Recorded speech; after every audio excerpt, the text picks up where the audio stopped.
Meaning of eighth note. Eighth note. Eighth note.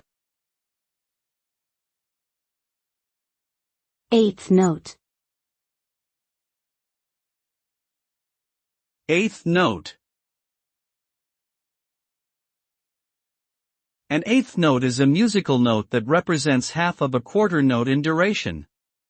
It is commonly used in Western music to indicate a rhythmic subdivision of a beat or measure.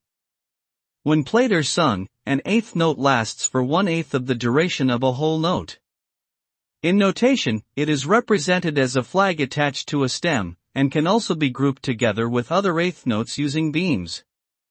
As a basic building block of rhythm, eighth notes are an essential element of many musical genres, including jazz, rock, and pop.